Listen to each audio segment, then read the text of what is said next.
We're not at the big bingo, he'd get chucked out. Try that there. I've got one on every little grid. Balls, a year ago we were down in Tilbury and we were talking about the economy and the police cuts. How far have we come in a year?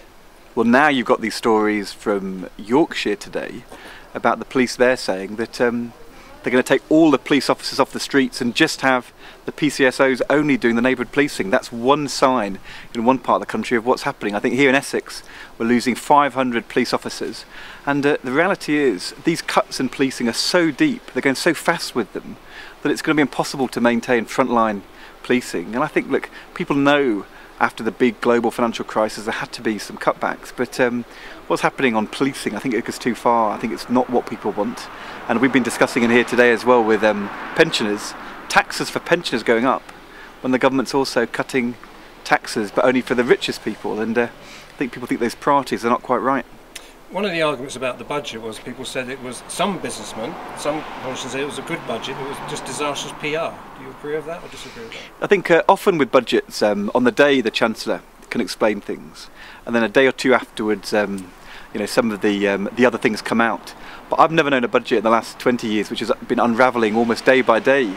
It's been going on for 2 or 3 weeks. First of all, the big hit to pensioners, then you find out they've put tax on fixed caravans, then all that debate about the tax rise on pasties, and now we've had a big furore about the fact they're actually going to be taking money away from charities. The reason why the government's in trouble on this is because they decided to have that top rate tax cut for people above £150,000, and people are saying, well, is that really the priority? And in the end, budgets, they are about setting priorities, and people in Thurrock worried about their bills going up, worried about are there enough jobs, worried about police cuts, and seeing the priority for the government being only the richest people. I think people think that's a bit out of touch.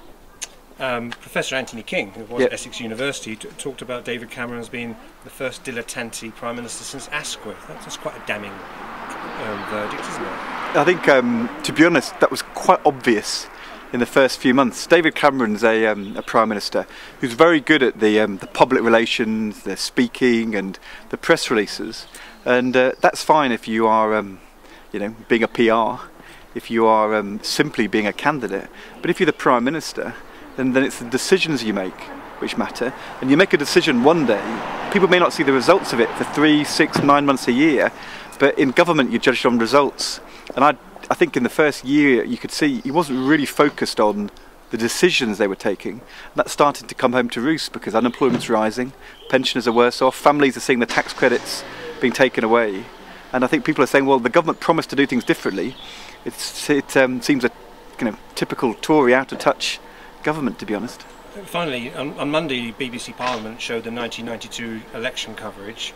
There was a feeling, I guess, that people weren't totally convinced with Neil Kinnock and John Smith for a variety of reasons. Do you feel we're still in the same situation 20 years ago, and do you still need to get your message across? Well, Labour in '92 had been out of government for 10, 12 years, and even after all that time, the Labour Party hadn't established a credible alternative view, and we didn't win that election. And we only lost the election just a year and a half ago. And people were angry with us on some issues like immigration here in Thurrock, and some of the things which they think we didn't do enough about. But I think the thing which has changed compared to '92 is, first of all, the standing of the Conservative government has been falling much more sharply, much more quickly than I can remember a government seeing their support fall away. And Labour has been very different from '92, a clear alternative.